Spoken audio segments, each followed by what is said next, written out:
So, how many times has this happened to you? You set a goal, you feel that incredible, powerful surge of motivation, and then crickets. The deadline flies right by, the project gathers dust, the gym membership goes completely unused, and you're left with that same familiar bitter taste in your mouth.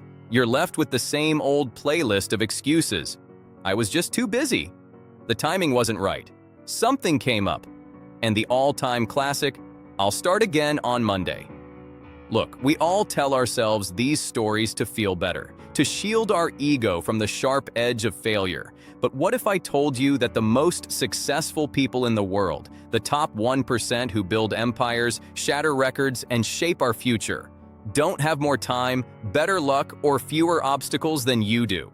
What if I told you they face the same, if not bigger, challenges? But they've made one simple, almost brutal mental shift that turns every excuse into fuel? They operate on a different level, a level of no excuses, just action. And in this video, I'm going to break down the exact psychological framework they use so you can stop being a victim of your circumstances and start being the architect of your life. Stick with me, because what I'm about to reveal isn't just another motivational quote for your coffee mug. It's a completely new operating system for achievement. First things first, before we can build, we have to do a little demolition. We have to understand the enemy you've been living with, an enemy that pretends to be your friend, your excuses. Psychologists actually have a name for this. They call it self-handicapping. It's this sneaky thing we do, often without even realizing it, to protect our own self-image. It's like a preemptive strike against the shame of possibly failing. To really get this, you need to learn a critical distinction that social psychologists make between three forces that run your life. Think of it like a GPS. First, you have intentions. Your intentions are your destination. They define where you want to go. I want to get in the best shape of my life. I want to build a 7-figure business. I want to finally write that novel. These are the pins you drop on the map. Second, you have reasons. Your reasons are your current location. They are the honest, factual explanations of where you are right now. A reason isn't, I don't have time to work out. A reason is, honestly, after a long day at work, I feel so mentally drained that the thought of an intense workout is overwhelming. A reason is, what's really going on is that I'm intimidated by the gym because I have no idea how to use most of the equipment. See the difference? Reasons are about raw data and self-awareness. And third, you have excuses. Excuses are the detours, the roadblocks we build for ourselves. An excuse is a story you tell yourself to stay comfortable and protect the status quo. I can't start my business because the economy is bad. I'm just too busy with the kids. I need more startup money before I can even think about it. Here's the simple test. If a statement helps you understand yourself better, it's a reason. But if it does nothing but protect you from discomfort, it's an excuse.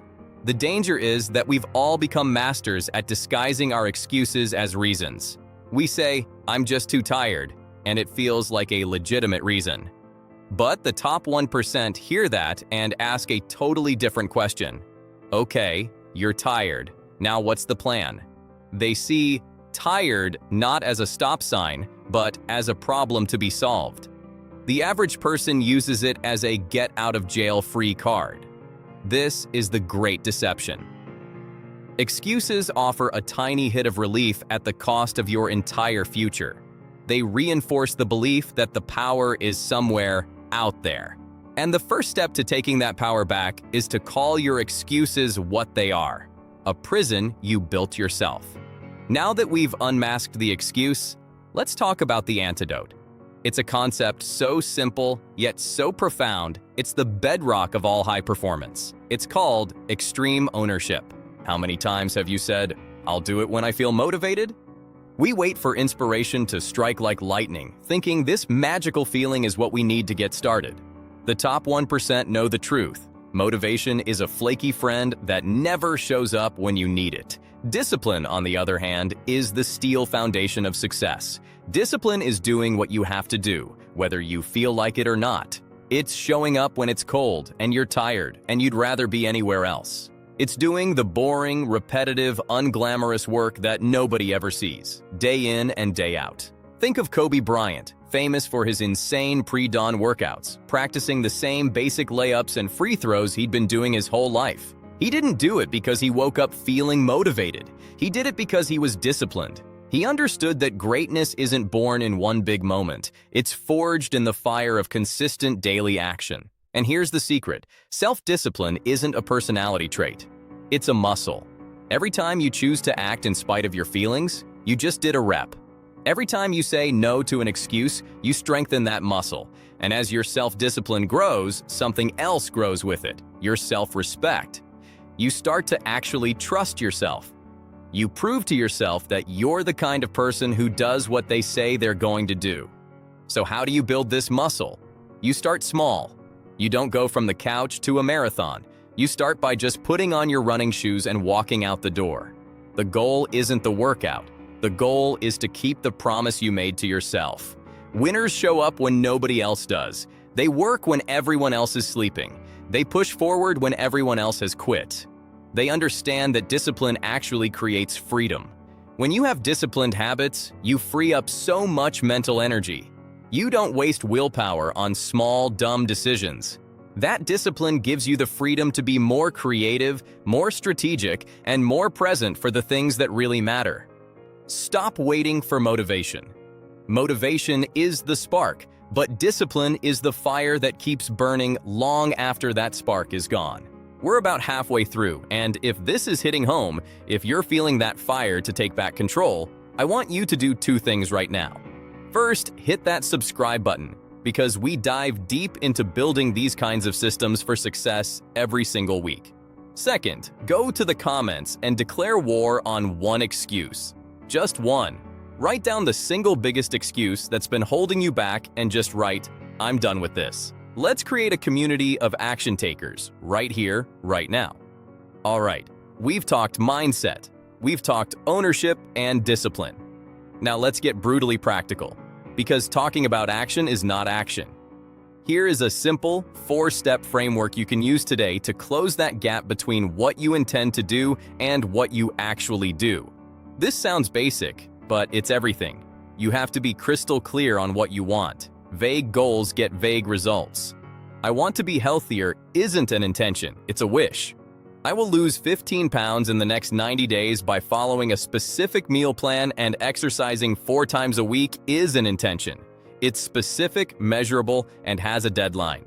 High achievers know exactly what the target is. Write it down, make it real. Remember the difference? This is where you have to be brutally honest with yourself. What are the real factors standing in your way? Forget the excuses. What's actually happening? If your intention is to wake up at 5 a.m. and you keep failing, the excuse is, "I'm not a morning person."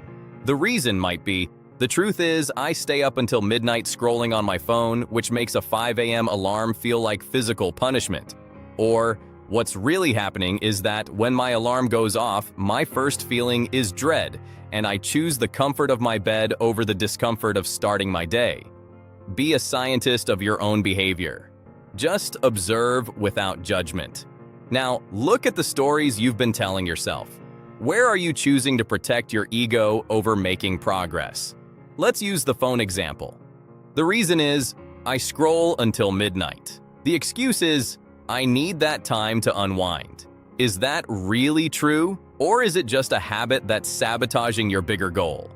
The top 1% are masters at seeing their own BS and calling it out. The excuse, "I need more resources," gets challenged with, "What can I do right now with what I have?" The excuse, "It's not the right time," gets challenged with, "There is no perfect time." Action creates the right time. This is the most important step of all. You don't need a perfect 50-step plan. You just need one small, doable thing that moves you forward today. Motion creates clarity. If the reason you're not going to the gym is that you feel drained after work, your next action isn't "go to the gym for an hour." It's "put my gym clothes in the car before I leave for work." That's it. It's a tiny step that makes the next step just a little bit easier. If the reason you're not working on your business is that you feel overwhelmed, your next action is not build the whole business. It's spend 15 minutes writing down a list of potential customer problems. One day of action is worth more than a lifetime of good intentions. This process, repeated daily, builds unstoppable momentum. Even with the best plan, excuses are sneaky. They're masters of disguise. So, I want to give you a powerful mental tool. A litmus test you can use to instantly dissolve almost any excuse your brain throws at you. It's one simple question. Is there anyone on this planet who has my excuse, or a worse one, and is still succeeding at what I want to do? Let that sink in for a second. You say you don't have time to get fit? Ask yourself if there's a single parent working 2 jobs who still finds 30 minutes a day to work out. The answer is yes. Therefore, no time is not a fact. It's a choice about your priorities. You say you don't have the money to start your business? Ask yourself if anyone has ever started a billion-dollar company from their garage with less cash than you have in your bank account right now.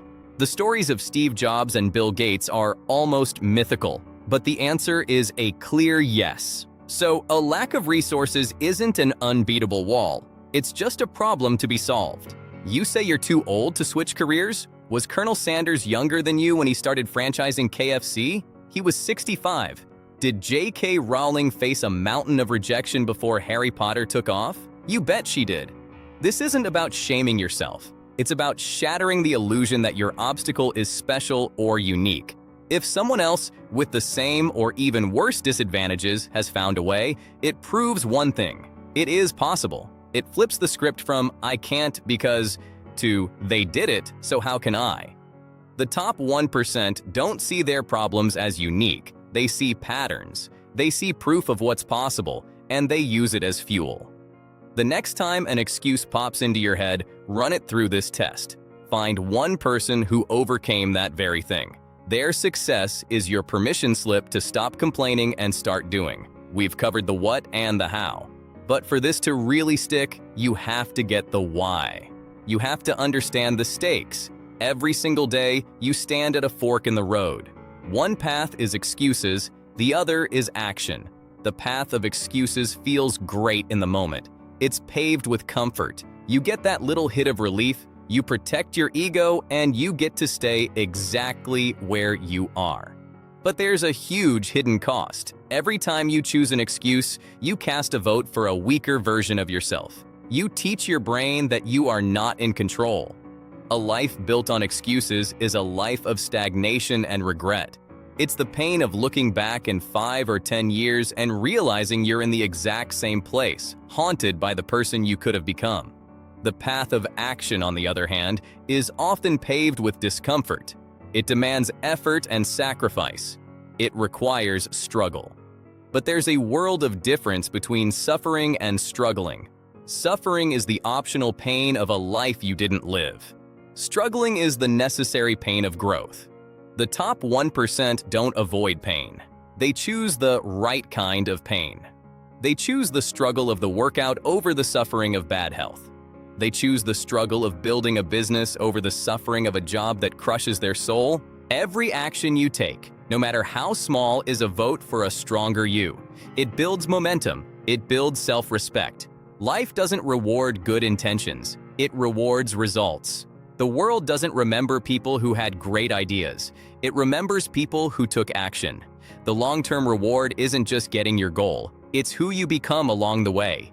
You become someone who trusts themselves, someone who is resilient, someone who knows, deep in their bones, that they have the power to shape their own world.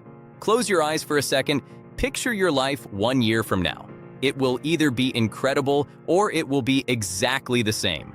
The difference will be determined by the choices you make starting today. The choice between the short-term comfort of an excuse and the long-term fulfillment of action. So, what is the single mental shift of the top 1%? It's this. They see the world not as a set of circumstances they have to react to, but as something they can act upon. They refuse to be the victim and grab the role of the creator. We've gone through the entire playbook, First, you have to distinguish between your intentions, your real reasons, and your excuses. Second, you have to adopt the mindset of extreme ownership. Take 100% responsibility to get 100% of the power. Third, you have to ditch the myth of motivation and build the real habit of discipline. And finally, you have to turn that mindset into a daily habit with the 4-step action framework.